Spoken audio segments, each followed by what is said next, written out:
impacted by COVID-19. Also, our strong state-local collaboration is playing out in school districts across the state. We provided, that's the governor's office and the state board, a framework for safe reopening of schools, and we're doing everything we can to support local officials in their decision making. I appreciate the collaboration and the dialogue that we've had with every one of the 7 public health districts across the state, including Russ Duke here with us today. We are seeing increased spread in Ada, Canyon, Twin Falls, Bonneville, and Kootenai counties. The rise in confirmed cases in those areas is very concerning, but it is not the only metrics by which we make decisions in our coronavirus response. Our goal all along has been to slow down the coronavirus spread so our healthcare facilities, where's my chart? Director Jepson's on my chart, so our healthcare facilities aren't overrun with too many patients at once. We are seeing increased hospitalizations in certain parts of the state, but statewide, our healthcare capacity is holding. We are not where we want to be with our coronavirus situation in Idaho, but we have many things in place to get us where we need to be. We've increased testing, contact tracing, the availability of PPE for healthcare workers, businesses, and schools. But the one thing that will dramatically slow the spread of coronavirus is for every single one of us to wear a mask. I couldn't agree more with President Trump. Wearing a mask is a patriotic thing to do. Wear a mask to show you want a strong Idaho and a strong America. Wear a mask if you want our kids to go back to school in August. Wear a mask so our economy can continue to rebound. Wear a mask so we can maintain capacity of our healthcare facilities so no one has to make the difficult decision about who receives care when resources are limited. Wear a mask to protect lives. There is a mounting body of science-based evidence on the effectiveness of masks in significantly slowing the spread of coronavirus. I understand it's not comfortable, and it still feels strange to interact with our faces covered up. But it is a minor sacrifice we can make to restore health and prosperity to our state and to our nation. Today I'm announcing Idaho will remain in stage 4 for another 2 weeks. We will continue to move forward with a local approach on our coronavirus mitigation response, and I appreciate the partnership and open communication we've had with our public health districts on a daily basis. With that, I'll have Dr. Hahn explain our statewide metrics, and then Central District Health Director Russ Duke will say a few words, and then we'll take your questions. Dr. Hahn? Thank you. I don't have my visuals to show you today, so I'll just mention that we will have our metrics on our webpage later today, and also that we, as the governor mentioned, we are staying in stage 4. We saw a definite increase in our emergency department visits for COVID-like illness, which is one of our showstoppers as far as advancing. So we are going to be staying in stage 4. I think I mentioned last time that we are hoping to update our metrics. We'd like to include more information about numbers of people hospitalized and numbers of people in intensive care, because we do believe that is our best indicator right now of how severely this illness is impacting some Idahoans and how it might be affecting our healthcare capacity. Unfortunately, as I think you're all aware by now, we had a sudden switch of reporting systems that was from the federal level dictated to us. The hospitals have been working feverishly to make the transition, but we are still finalizing that. We actually have a meeting this afternoon with the Hospital Association and other partners, and hopefully we will be able to make that, be confident in our numbers. It looks like more and more of the hospitals are switching to this new system. I think we're going to be good to go, but we are not quite ready to make that a change yet. But I think next time we talk, we will have hospital data, more robust hospital data to include in our metrics, and we think ultimately there's going to be some really good information collected and reported. So with that, I will turn it over to Russ Duke, the director, to talk more about the local response here.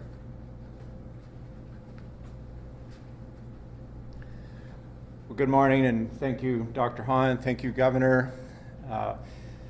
Central District Health is a 4-county health department, so we serve Ada, Boise, Elmore, and Valley counties. So we had our first case in the state of Idaho on March 13th, as you may recall, reported here in Ada County. And since then, we've learned a whole lot more about this disease and the things that we can do to prevent transmission, or at least slow it down. As the governor mentioned, face coverings is really key to that effort. So I also want to say how much we have appreciated the leadership and also the guidance that we're receiving from the governor, the Department of Health and Welfare, Director Jepson, Dr. Hahn, and their team in helping us manage this at the local level. So as was mentioned, that transition is occurring. So what does that look like? So local public health districts are governed by a local board of health. And the local board of health is appointed by county commissioners. So we're not state agencies, we're accountable to our counties. So now that the transition has occurred, and starting on June 24th was the first effective date of the orders issued by Central District Health's Board of Health. Those orders have subsequently been updated, and most recently, as a little over a week ago, was a mandate for face coverings in Ada County in public places. So why that's important as far as the local control, again, early on, there were a lot of challenges we were facing, namely personal protective equipment to protect our healthcare workers. We had no idea how this was going to play out here in Idaho. Now we have a much better idea, so this local control concept is very much supported by myself and by the Board of Health. And what that allows us to do is exactly what you're seeing playing out is Valley County, Elmore County, and Boise County, while they do have cases in all 3 counties, it's nowhere near what we're seeing here in Ada County. And a lot of that, we believe, is due to population density and community interactions.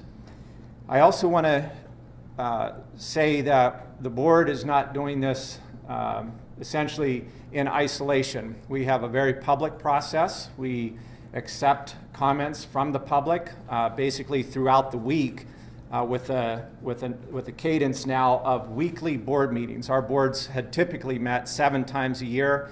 Now the plan is they'll be meeting weekly on Tuesdays at 4 p.m. from now till the end, at least the end of this calendar year. So during those time periods, there's an opportunity for the public to provide comments, which we receive hundreds of comments each week, and those are shared with the board 24 hours in advance of the board meeting so they can review those and help guide the decisions that they will be making. The other thing I want to mention, as has been mentioned, is the importance of making sure that our schools are prepared to provide a quality education to our students while doing that safely. So there's still some of the fine details being worked out right now, but through the leadership at the state level and with input from the 7 local public health districts, we have a really solid plan in place. It's just a matter of figuring out the metrics that we're going to be using to determine the various categories. So the public is probably aware, if they've reviewed the Idaho Back to School Framework, there's Category 1, Category 2, and Category 3. Fortunately, we still have almost a month to refine that and to get those decisions in place. But our goal at Central District Health is to make sure that the over 75,000 students who will be going back to school here in a matter of a few weeks are able to do that, whether it be online or a combination of online and in-person classroom setting. So the last thing I was going to mention is the upcoming board meeting, which is on Tuesday, as I mentioned. The primary topic we'll be talking about back to school and we have the president of the State Board of Education, Debbie Critchfield, who will be joining us for the start of that meeting. And then there'll be a discussion about the orders with some clarification on the application of face coverings in the school setting.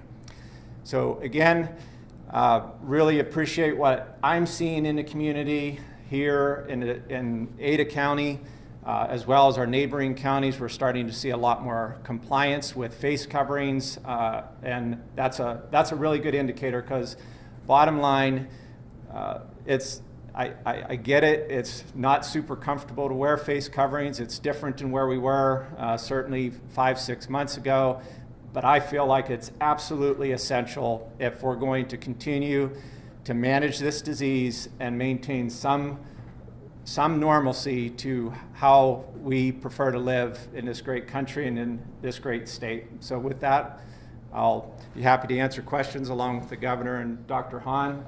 I wasn't sure if Director Jepson, if you were going to make comments. Okay. Okay. Thank you, Russ. Okay. Well, that was a quick one. Thank you. Betsy, I knew you wouldn't be bashful. Governor, you talked about the collaboration with the health districts and how that's now the right way to approach this issue. And you also talked about the wearing of masks. But in several parts of Idaho, including southwestern Idaho and North Idaho, we have had health district board members making public statements and statements on social media that COVID-19 is a hoax, that wearing masks is dangerous and should not be required. How do you square that with these being the leaders who are going to help us solve this? Well, our system, and Russ alluded to it, about how people are selected to serve on these health districts that have been around for 50 years. The law passed in 1970. That's the way the law is in Idaho. Health districts are either made up of county commissioners or appointed by county commissioners, and that's state law. So it's just like, you know, once in a while the governor goes off the rails, and that's the result of the electoral process. So how do you plan to respond to those? Well, we just continue, and occasionally I defend some of this because, you know, look at where we were on masks. Look at the, you know, it's a foreign concept in the United States of America. For those of us that have the great privilege to travel internationally, we know that in other countries it's been a norm, but it hasn't been here. But originally it was, well, originally there was not the abundance of these little critters around, and it was all about saving N95 masks for people in the healthcare field. Today, we know more and more. In fact, there's new science coming out almost every week about the efficacy. For a long time, it was just these masks are to create me from droplets or aerosol from getting to you. And now we know there's more and more evidence that it also protects the person that's wearing the mask. So in defense of people that have been skeptics of it, I say, you know, this, and I think I've said this at almost every press conference, there's a reason this is called the novel coronavirus, is because we're learning more about it every day. But today, and that's part of the reason that we're going around today, the evidence about the efficacy of face masks is just way higher than it was before. A question from Melissa Davlin. Some local health districts have high rates of spread, have already met and are not doing anything other than encouraging masks. If they don't do anything and the state doesn't step in, how do you expect anything to change? Well, I would add that the evidence I'm getting back from some of these areas where they don't have mask mandates is the percent of the population is wearing masks is going up. We all know what's taken place in a lot of the retailers, both large and small, about implementing, from a private business standpoint, a mask mandate. All of it, and like with Betsy's question, the collective volume of evidence behavioral change, I think is going to help. But at some point in time, if people don't voluntarily do it, a mandate, as this health district did here, is very important. The critical thing for our coronavirus working group is always this red line statewide. That's what we're worried about. And if that's jeopardized, something may have to happen. Yeah, Does Keith. that mean you'd issue a statewide mask requirement? I doubt that very much. You know, what always works best is for us to work with the existing laws, which is the health districts, and do all we can to give them the information to do the right thing. And you know, I believe simultaneously to where we are right now, they're talking about a strong recommendation. Is that fair, Chris? A strong recommendation, but at some point in time, a mandate may be necessary, as the leaders of this health district determined. So you're leaving it to the health district still? I think "still" is a critical word. Yeah, John. Question for Mr. Duke, actually. Is there a metric or a point where schools in this health district would not be allowed to meet in person, or if they did get started, they'd be pushed back to go online? So that is a great question, and one that we've been discussing for quite a while now. So the metrics are being developed as we speak. So we're hoping to have those out by next week and make them more publicly available, because that is the debate. Are we in category 1, category 2, or category 3? I'll tell you, we're not in category 1 with none to minimal. So trying to get that basically dialed in and then make it known to the public. I understand there's a sense of urgency to that. With that said, the category that we're in today could change. We've issued the orders here for Ada County.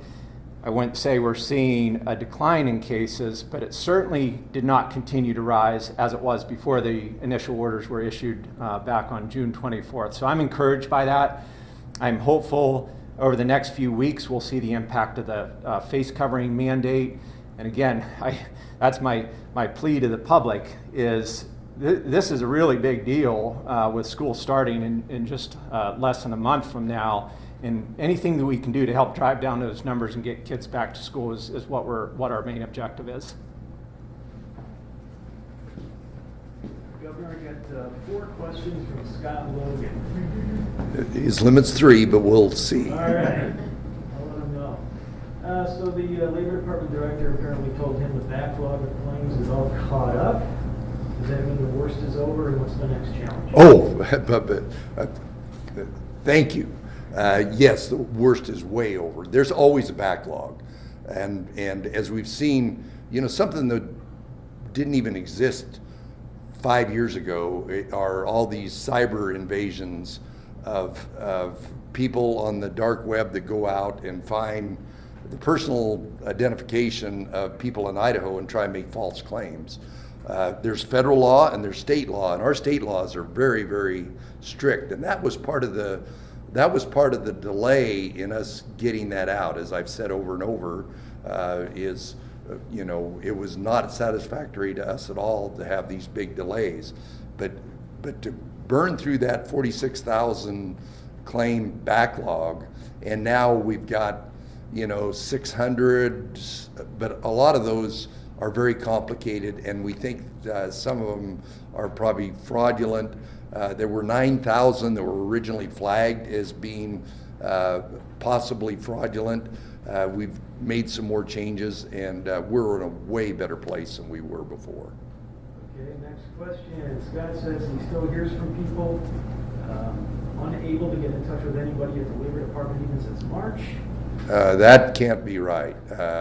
If they're calling first thing in the morning when the phones open up, but to my knowledge, I get a dashboard report on how the call center is working, but I do know that it's better to call in the afternoon, and they ought to reach out to us, because I mean I think there's 120 people in that call center.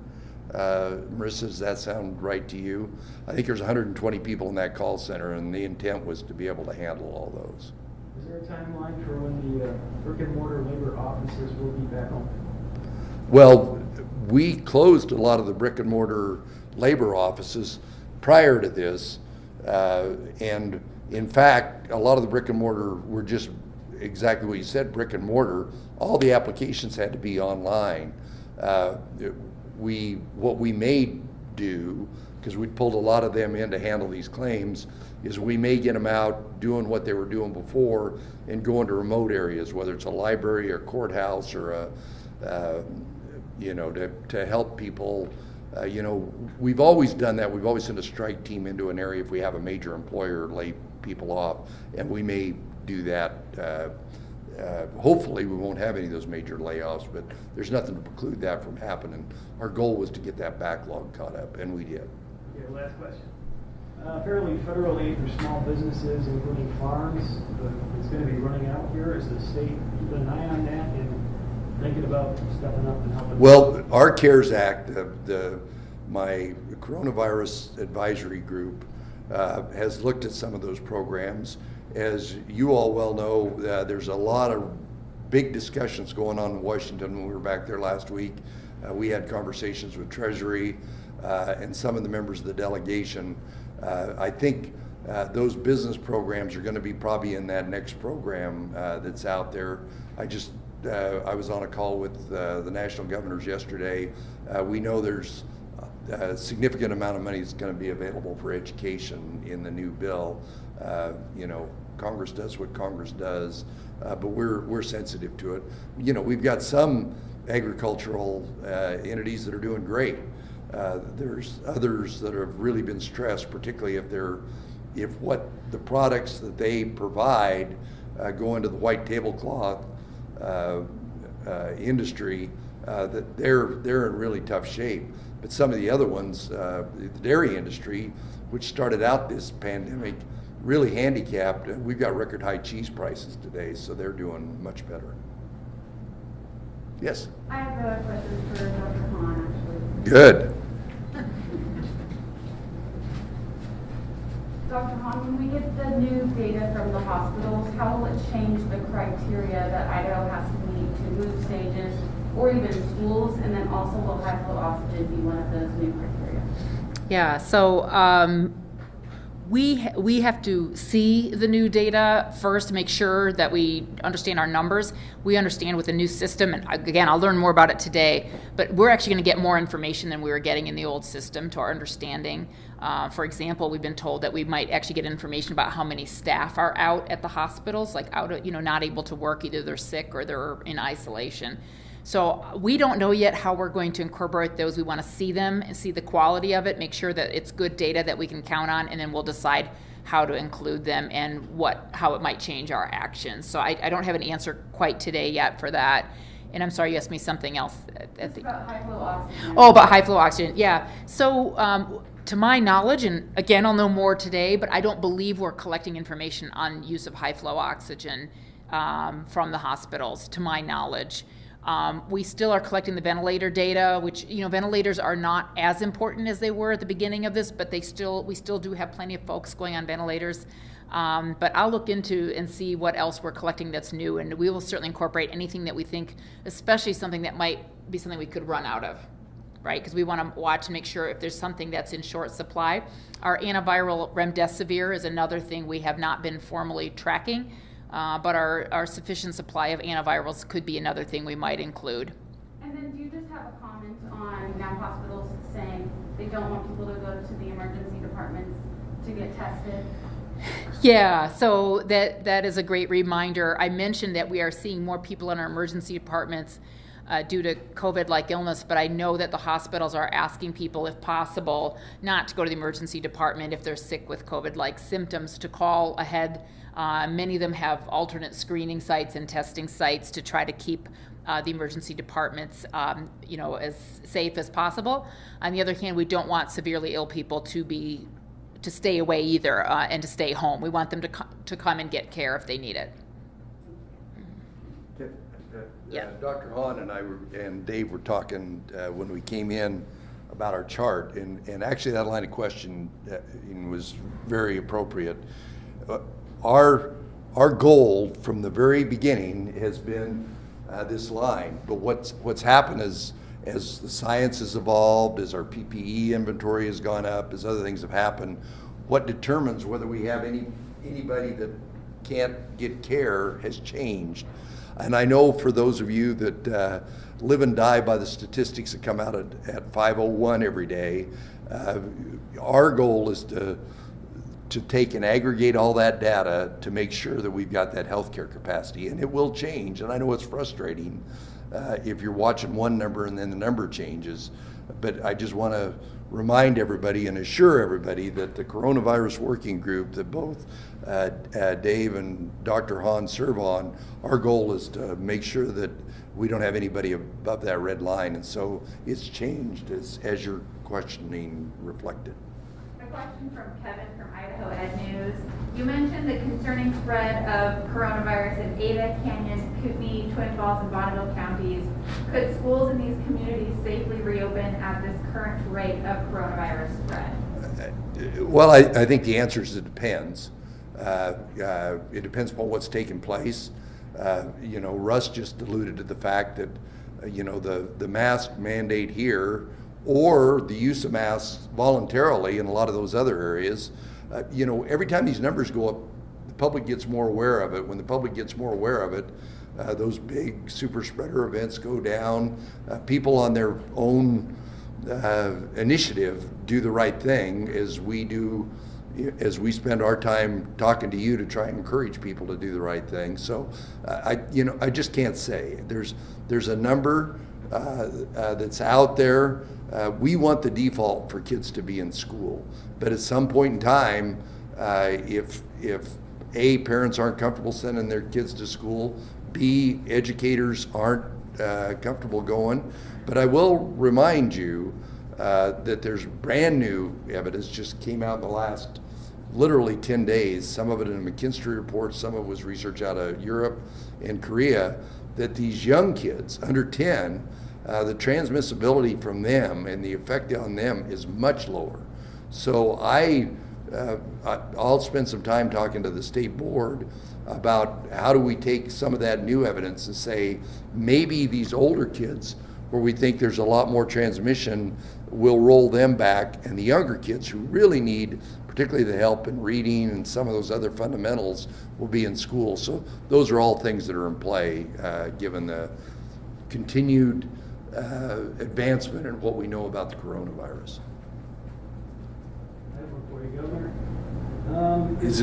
Is this Scott's 15th question? No, this is okay. my news director.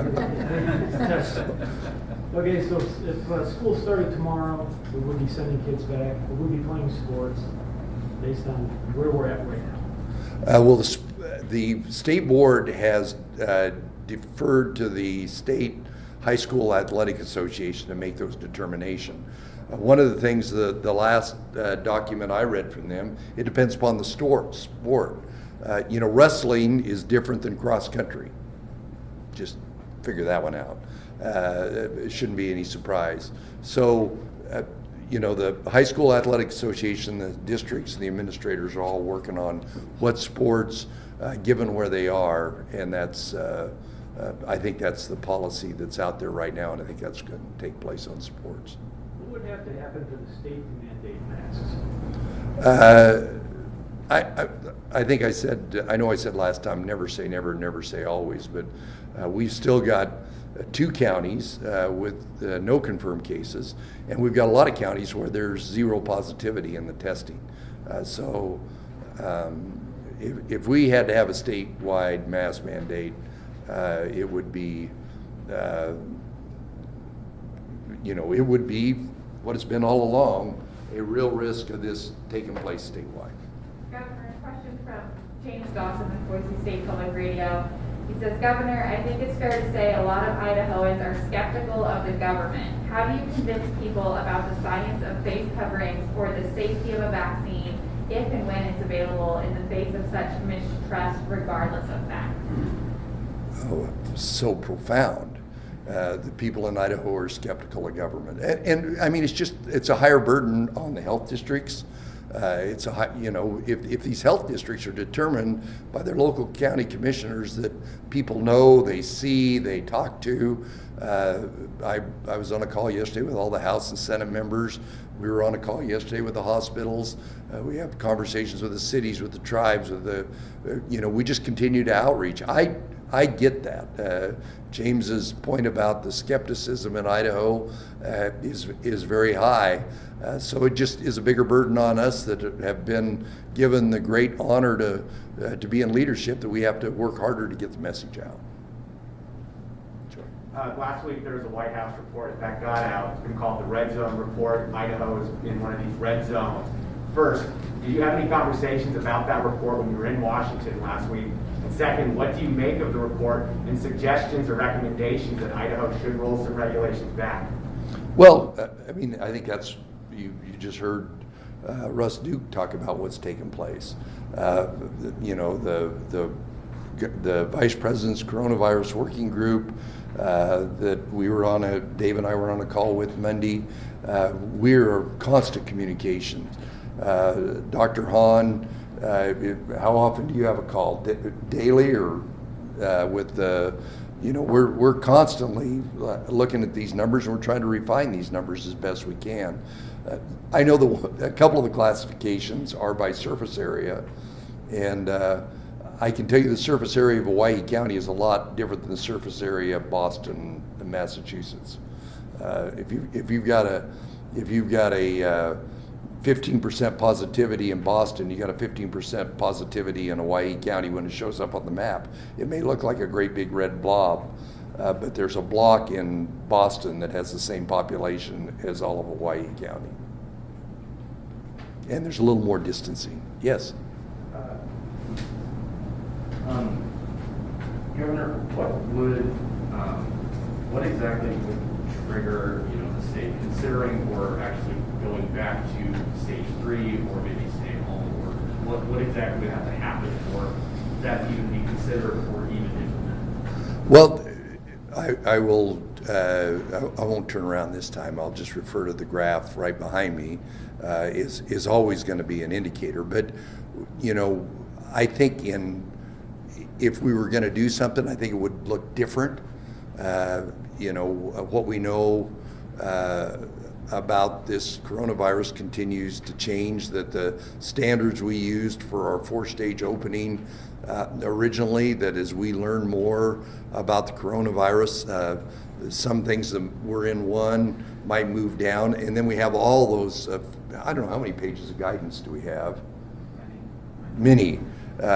You know, all those pages of guidance, that might be part of it, but I don't think we go 1, 2, 3, 4, 0, and then 4, 3, 2, 1. I think it would be maybe bits and pieces where our public health officials say, here's where your biggest problem is, and we'd be flexible. Yeah, Keith. You said you're visiting 4 health districts today. What are the other 3, and what's your primary goal in going to these? Well, part of the reason is they're having meetings, and that's why we didn't want to interrupt their meetings. So, but our goal is to say what I thought I did and what Russ did is, this is how this is going to work now, and we're all in. Dr. Hahn, Elke, Dave, the state, we're all in trying to provide the health districts with all the resources, all the statistics, all the information they need to make the right decision, and encouraging them to do that. Yeah. For Director Duke, actually, we've had a lot of parents reach out to our newsroom asking about masks in schools, and specifically in Ada County. There is a mask order, so I'm assuming students would be expected to wear masks in the classroom where there's that order. Beyond that, though, outside of Ada County, would it just be on the schools to ask staff and students to wear them? Yeah, so the first wasn't a question, but a comment about Ada County, and you're exactly right. The orders do apply. They're going to provide clarification at the meeting on Tuesday, and I think I failed to mention those are streamed live through YouTube, so it's a good opportunity for the public to watch those. As far as the other counties within our health district, at this point in time, the case counts remain relatively low for all 3 counties, so it would be a recommendation and encouragement as a means to reduce the transmission, but not part of a mandate again at this time. And for parents asking, what is the age cutoff for who needs to wear a mask? So the age cutoff in our order that would apply certainly to school-age children is under age 2 would not be expected to wear a mask. 2 and older would be expected to wear a mask or a face covering.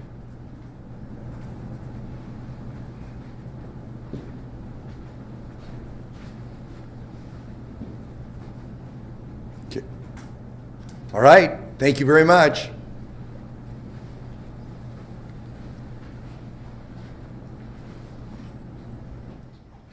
All right, there you have it. The governor wrapping up his news conference. It lasted 36 minutes, including the question and answer period right there.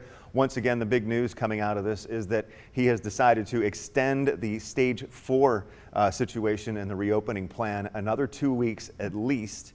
And he really pushing on the focus on the local regional approach that's going to be kind of headed up by the district health departments, and there are 7 of those across the state. And Doug, the governor did also say that we are nowhere near where we need to be right now, but he is encouraging all people to please wear a mask. He says it's a minor sacrifice, even though it's uncomfortable, to reduce the spread of COVID-19 and restore prosperity to our state. He says if we want to get back to school and continue to succeed in business, we have to wear our masks. He says he will not mandate masks, though, statewide. He's leaving that up to the health districts. We also heard from state epidemiologist CHRISTINEHAMN. She says the sudden switch that we've talked about in hospital reporting methods, those have been mandated by the Trump administration. That is still being worked out, so it's difficult to get the hospital data right now when it comes to cases, ICU cases, who's on ventilators, etc., how many healthcare workers are out, how many are in isolation or quarantine. That information, she says, should be available to her. She's hoping maybe sometime today,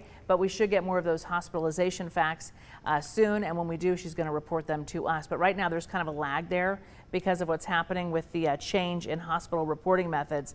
And also, local public health districts, Doug, this is what's important. They will continue to make the decisions here. There are no state mandates planned or state rollbacks planned, according to the governor. Yeah, he said that it would be done on, in a flexible way if things keep as they are or getting worse, where it would be pockets of the state that would be dealt with differently because there's such difference in population size, say in southwest Idaho and the Treasure Valley compared to the more rural areas where there are fewer cases, mentioning that 2 counties still don't have any confirmed cases out of Idaho's 44 counties. Now, we also found out that next week Central District Health will be having a meeting on Tuesday at 4 o'clock.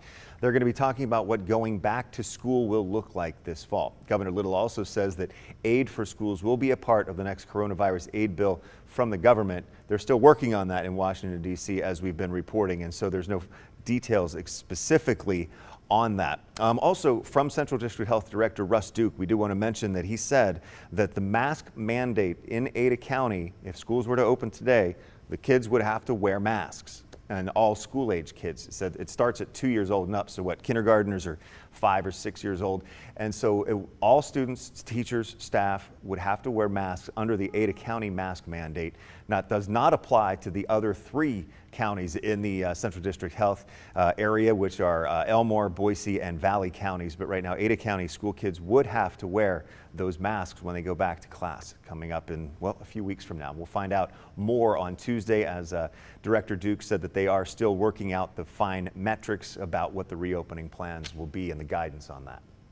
And we also want to mention that, let's talk about this, Doug. Betsy Russell from the Idaho Press did ask the governor about some people out there in state and county leadership positions who are calling COVID-19 a hoax publicly, talking about that there's no need for masks. The governor says in response to that, he will just continue to push the message that masks are necessary to get our case numbers down, to get our kids back in school, to get businesses rolling again. He is just going to continue to push that message that masks are key. We also want to mention, I think, Doug, did you already talk about the meeting coming up this morning at 10 a.m.? Not yet. Okay, let's talk about that. 10 a.m. this morning, Southwest District Health's board will be meeting today. This has been controversial. It has been canceled twice because of issues with protesters, people who are against a mask mandate for Canyon County and the surrounding counties there in that health district. This is at 10 a.m., so 20 minutes from now. It is open to the public. Masks are available for those who want to wear them. But once again, there is no mask mandate there right now. That's something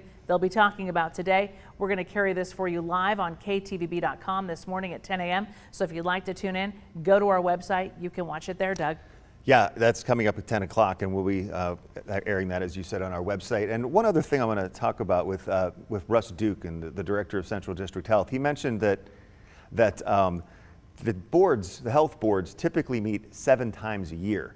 And they've been meeting once a week now, and they will be meeting once a week on Tuesdays at 4 o'clock for the rest of this calendar year as they work on this collaboration with the state overall in dealing with the coronavirus situation and how they are going to tackle it and try to make sure that the numbers keep going down. So I think the key to take away here, a lot of you have brought to our attention this red zone report that we talked about certain states that should be rolling back according to this report. We asked the governor about that today. Was he aware of it? He says he is, but once again, nothing is going to be done statewide at this time. No mask mandate, no state rollbacks and stages. This is all going to be left to health districts and health boards of our district health departments for the counties that they manage, so they can go county by county depending on how severe the cases are. So a lot to cover here today, Doug, and of course we have that meeting coming up at 10.